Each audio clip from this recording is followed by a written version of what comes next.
Okay, yes, I know the lighting's not great, but I know I have to get this out there, because it's so much. There's so many hours of testimony, literally, like, probably 16 hours worth if I were to go into every single detail, so I need to churn this out, because time is of the essence. So yes, the point I was making is, I have the advantage of an outsider's perspective to be able to pick up on things. I already knew it was organized crime, which means that I already knew corruption was a huge risk, but I'm able to make connections that someone who lives and works there every day is not necessarily going to make, which is fine. So we're on that Sunday. So that Sunday, I'm like, okay, I need to try to, like,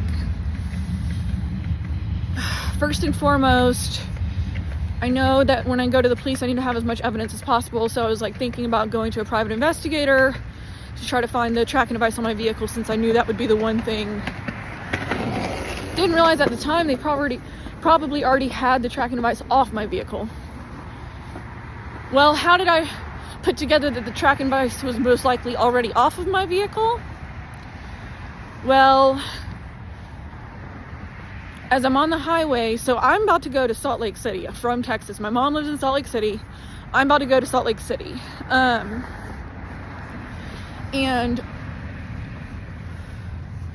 I didn't notice anyone following me straight up from Stanford initially. But once I was on the highway, I took note of two different red trucks. What I did is, as soon as I took note of them, because I have my own internal system for figuring out the truth, right? I'm not a jury, and I'm not an entire police force, but I am responsible for my safety and figuring out what's going on here, so that when I do give a statement to the police, I have as much evidence as possible. So what I did is, once I noticed them after a few minutes, I wrote down their plates in the notes app on my phone to refer back to later. So that I could, if I noticed them still following me in a couple hours, or noticed anything else different, I could refer back to that and say, yep, matches up with the tags I already wrote down. Sure enough, that's what happened. I think I wrote down 3 different tags. One of them ended up not being suspicious and not related, but 2 of them were, because they had followed me for 3 hours. Not only is it that, like the physical having written down their plates, but you've got to understand, at this point, driving has been my life for the past year. I had driven so many hours and so many miles, comparable only really to a truck driver. So I knew when I was being followed. I could literally feel it. I could feel my instincts going off. Not just my instincts, because that makes it sound like it's not scientific. It's a part of the picture, but most importantly and scientifically is that I have a shit ton of experience driving. I also have a shit ton of experience driving alone, paying close attention to my surroundings, driving long distances alone, that a lot of people don't have, right? Like, if your life has been going to work at a 9 to 5 in your hometown, you're going to pay attention, and you're probably also going to notice when you're being followed to some extent. But, again, these people, they rely on, it's a mixture. I think there's a lot of times that they've wanted me to know I've been followed as like a psychological device, but mainly, especially at this point in the timeline, they rely on the fact that they want their victims to be oblivious, and the fact that a lot of people go through life, focused on ourselves and in our own heads and everything like that, which is normal.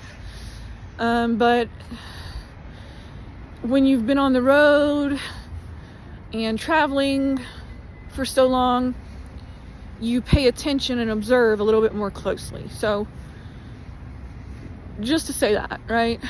I'm sure most victims who they had followed like this would have figured it out too. But I know that I have to justify that, especially because every time I try to tell anyone about this, it's always, how do you know you were being followed? You know, that's how I know. I also pulled off once I deduced that these 2 red vehicles had both been following me for over 3 hours. I stopped at a gas station. I was still in Texas at this time, but I had already been driving about 3 hours. I stopped at a gas station. When I stopped, one of these red trucks pulled and stopped at the exact same gas station. That's what told me that there probably wasn't a tracking device on my car anymore, because why would they be on me that heavy, right? If they were just following me to rape me in my sleep again whenever I went to sleep again, they would have waited. If they had a tracking device on my vehicle, they wouldn't have been that obvious, I think, as to literally pull up right behind me. I think what happened is that I left town before they were expecting me to again. And that because of that, they're like, fuck, we don't want to let her get away, I think was the thing. I think that was the thing, but that also they didn't want to put another tracking device on my vehicle again because I had told those 2 people that I was planning on going to the authorities. So they didn't want to put more evidence that I could use to lead back to them concretely on my vehicle again. 1 second.